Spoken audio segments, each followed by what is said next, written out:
Well, hello there, Ryan Dahl here from PraiseCharts. Did you know that we are in the 250th anniversary year of the great song Amazing Grace? What an incredible song. And today I've got John Bolin with me, and we are going to talk not only about that song, the history a little bit of it, a brand new arrangement that we're going to get to listen through a director's cut of that arrangement, and then talk about a few things that are going to encourage you and your choir as you develop a great spirit of community and music in your church. So let's invite John Bolin to the show. I'm looking forward to this. John, so glad to have you here with me in my little home office of Praise Charts. Yeah, Ryan. I love it. Thank you for inviting me. Honored to be Yeah, here, brother. awesome. We just had a chance to be together in person at a great little choral conference that you hosted. And I got to say, I was so inspired to see you as a wonderful host and also just a model of what it looks like to lead this multi-generational choir. There must have been 100 people on the stage with you, and your face was lit right up. You must have felt like you were just in your happy zone in that moment. Yeah, man. Yeah, it was pretty special. Music Houston, just the beginning of the year, Yeah. invited a couple hundred worship pastors and directors to come in and just be refreshed. And we were able to lead a night of worship. And one of the things that I'm passionate about, and you know, we could talk more about it later, but Yeah. man, choirs, students, children, all generations, right? It's Psalm Yeah. 145 that one generation commends your works to another. They tell, they celebrate, they speak, they Yeah. joyfully sing. Like, we're supposed to do it together. And I think Yeah. something really special happens when we get generations Yeah. worshiping and praising together. There's Yeah. unity underneath our God. And so we certainly experienced that night. And I'm so glad you were there, man. Thanks for being there. I'm like, that's what I love so much about what we do at Praise Charts. I feel like our focus is becoming more and more about that choir and orchestra, especially to a lot of these churches that might think, oh, we're not big enough to have a choir. There's no way we can have an orchestra. But I'm like, I don't care if you got two oboes and a clarinet, I mean, that's good enough for the Lord. He wants the people That's to right. come on the stage and just engage in worship. And same with Right. choirs. It's just an open door for so many kinds of people and ages of people to feel engaged on a Sunday morning or Wednesday night or a Sunday night or whenever, instead of sitting in the pew and just receiving, they can actually actively engage in and leading the Bingo. church. So, Well, and that's what a choir does, Ryan. And hmm that's what we're supposed. I mean, I say my definition of a choir is a remnant of worshipers. hmm So, right, remnant is just a biblical term, right? Of set apart, means a set apart group of worshipers called to lead other worshipers. I mean, that's what a choir does. So, there's kind of a feel, or maybe even I want to say argument is too strong of a word, but at what point does a small group of singers become a choir? Is that hmm 11, 12, 18, 50? I don't know. It's a mute point to me. The yeah, point is that we're called to lead other people in worship. yeah, And that's what a choir does. And it allows us to represent the body, does it yeah, not? Like, it's pretty powerful in a day that we live in where there's every tribe, every nation, every generation, and we can present that on a platform. And yeah. so when no matter who walks in our building, no matter who walks in our worship center, they should be able to go and see themselves on the platform. You know what I mean? That's pretty Hmm. powerful because there's a connection that happens there. There's a relevancy that happens there when we invite all people in all hmm backgrounds to be part of it. And I think a hmm choir is one of the greatest ways to do that. There's That's other a ways, but a choir is a really great way to do it. Such a beautiful thing. Well, I remember when I was there in Houston, not only were is the choir forming a great community, but even us as music publishers, we're starting to kind of gather together, come alongside each other. I got to get to know and meet with again Daniel Semsen and Christy and guys from Daywind, Brentwood Benson. There's just this whole cluster of music Yes, publishers that are kind of lurking in behind the scenes, compiling and bringing all this music to the that's right. stage for churches. And now we're starting to kind of cooperate. So we're excited. You're working with Daniel over at Semsen Music. We've got your song and lots of his now at Praise Charts. So tell us a little bit Yes. about what you're doing with Daniel and Semsen and how we're kind of working together to just Yeah, serve this the is very church. exciting, Hmm. actually, and it really is a culmination in a lot of ways of just conversations that you and I've had for Yeah. almost a couple years now, if you think about it. And and Yeah. your desire to be a resource for the choir, and in some ways, the pendulum, I believe, Ryan, of the choir is kind of swinging back. Like I'm Yeah. seeing new expressions of that all the time, even in real popular worship settings like Elevation and Passion, and Yeah.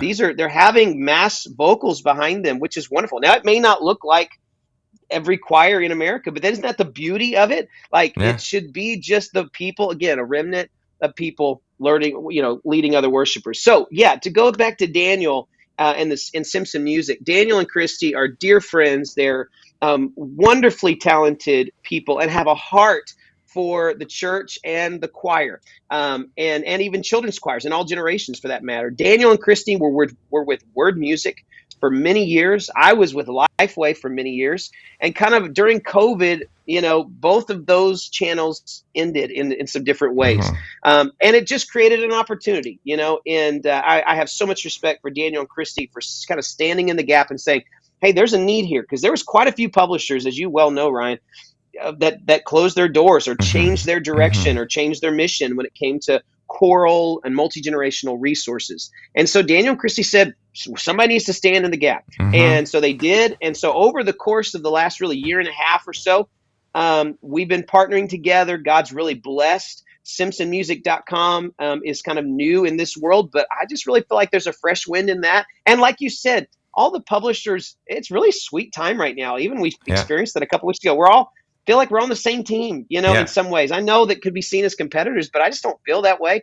No. And we're all trying to accomplish the mission that God's put before us and to resource worship ministries. And so Daniel and Christy invited me to kind of be part of their leadership team and kind of cast vision, kind of make sure that our main goal stays the main goal, and how Yeah. do we again come alongside and we raise up these worship pastors and these leaders' arms, similar to the story of Moses, where Aaron just they raised his arms up, right? They supported him. That's what we want to do at Semsen Music, and we're excited now to partner with you at PraiseCharts to do that together. So Yeah, it's well, really it's really great. pretty Well, we exciting. just brought in a whole swath of songs from Semsen, including this great arrangement that's brand new, hot off the press, and so important for this year being the 250th anniversary of Amazing Grace. You poured your heart and soul into this arrangement, and it's very respectful of the core of what Amazing Grace is. You're not changing the melody and all of that, but then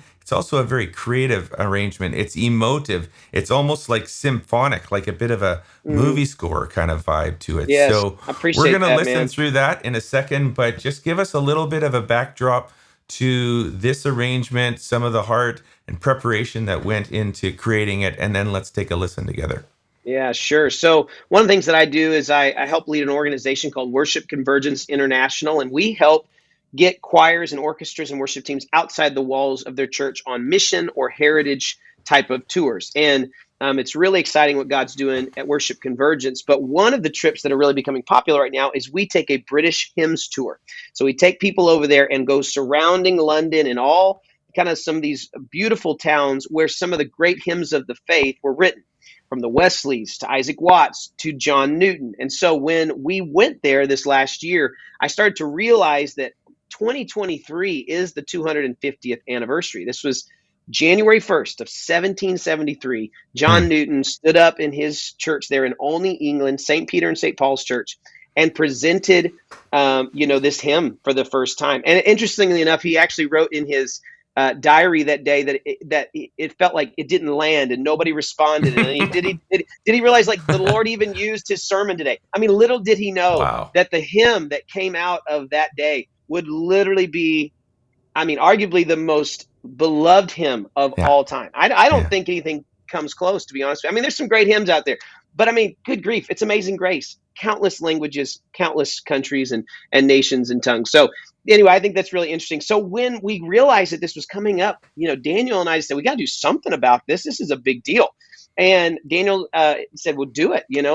Let's create something." Which I was like, "Yes!" in one breath, and the next one I was like, "Oh man, what did I Freaked just out. sign up for?"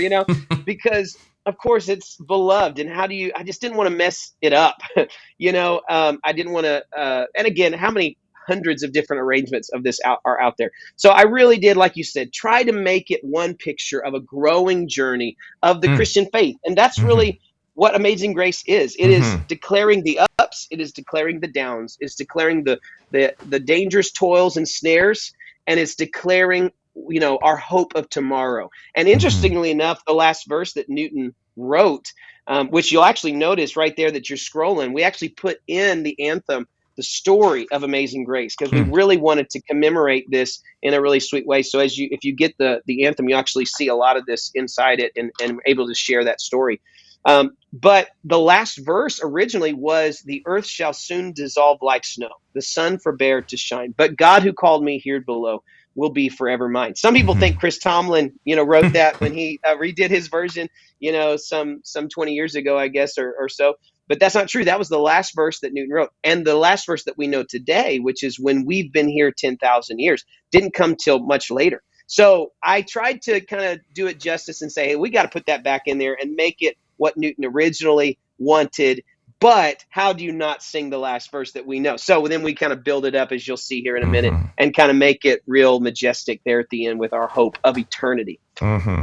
Well, that's great. Well, this is what we're going to do right now is we're going to take the praise charts approach to a reading session, but I like to call it more like a director's cut, a director's, background. So I'm inviting John to just walk us through this song. I'm going to fade the audio in and out. We're going to listen to the song. We're going to watch the notes going across the page and just get a vibe for how this whole arrangement unfolds. So here is Amazing Grace. I'm looking forward to this. I do have to give props to David Ships, who did a masterful job on the orchestration. You'll see here in a minute. Very, very beautiful and brilliant.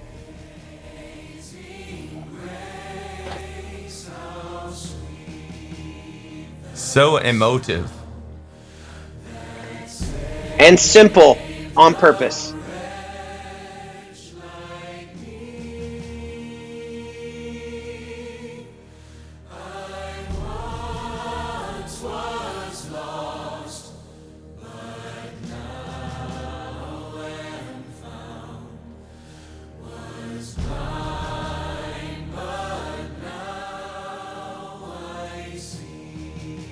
Now there's going to be some movement here.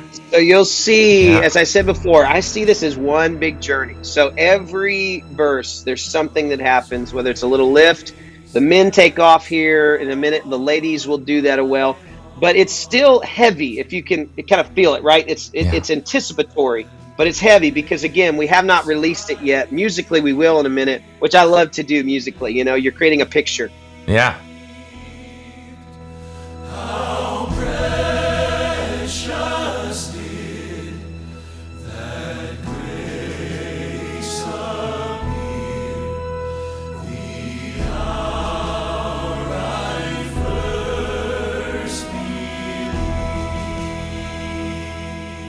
I love how the modulations just take us up.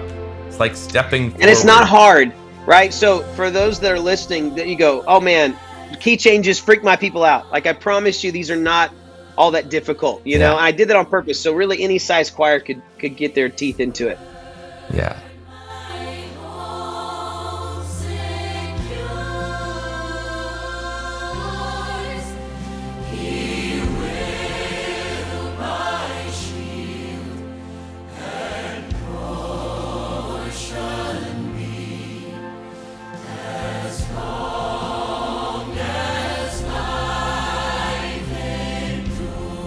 So I wanted to give the orchestra some moments. So again, you mentioned cinematic a little while ago, so I give this moment of just resolve. I give this moment of emotional rise, so that you feel, again, this is important. Music makes us feel, and it's powerful. Mm-hmm. And then it's going to kind of go into more of a minor tone here. Yeah, so I really believe you arrange for the lyric, right? So what the lyric is doing musically, we should be doing, because that the picture has to come together. So listen, Yeah. you'll kind of see how this works, and then it releases when we get to "'Tis grace hath brought me."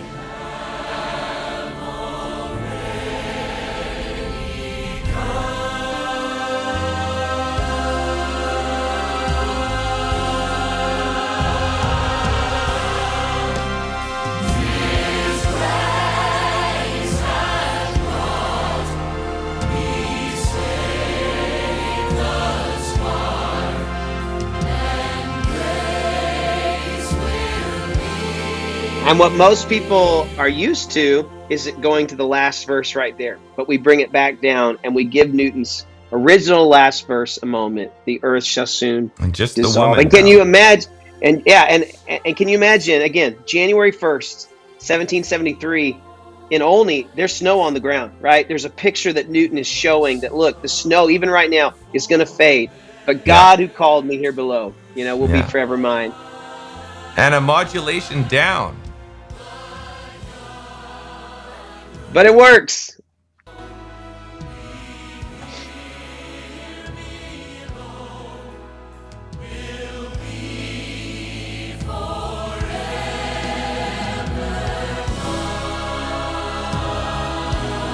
So I bring in this theme that we did before with the orchestra, but now take it to new heights, as we give it all you want to feel and declare. This is where everybody stands, everybody sings together on this last verse.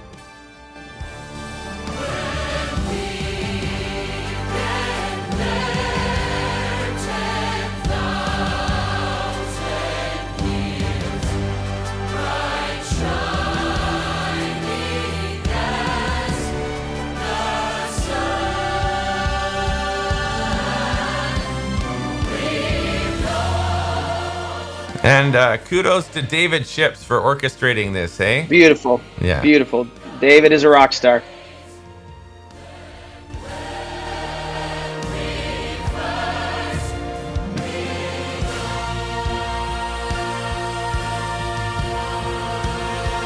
So hear how I do this with the choir. It really culminates, and it's like waves of grace. This is the picture I get. Waves of grace. Right.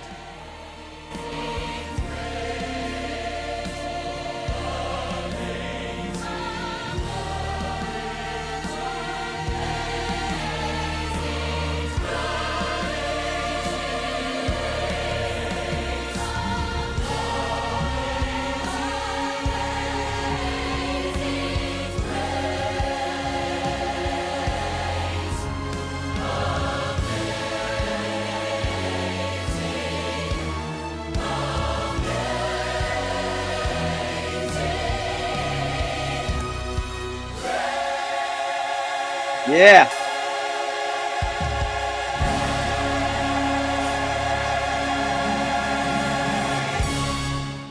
Wow. Beautiful. Thank So you for that. thanks, man. That background story, all that powerful and very creative yet accessible arranging for a church to sing that song. And what So you just said is a goal, right? Because if yeah, if you can be creative but nobody can do it, guess what? We're yeah, missing our target. yeah, So we're trying to be both, and so thanks for letting me get to share it today. It's really yeah. really quite special. Yeah. Well, I'm so excited for our relationship now and what's going to unfold in the next coming years with you, Daniel Semsen, other guys in our choral little publishing world that we're in. And we're going to bring so much great new music into this new world and some Yes, new come on, creative ways of arranging and also that's right, getting the music to people. So looking forward to that. Thanks, John. It's great to be on this journey with you. Ryan. We love it, man. Good days ahead, my friend. All right. This is Ryan Dahl and John Bolin signing off. And I hope your choir is encouraged. And I hope you'll grab this song. You can get it from Semsen Music, www.semsenmusic.com, or at PraiseCharts. We'll put the links to both of those here in the show notes. And go get the music and encourage your choir. God bless you all. We'll see you later. Bye then.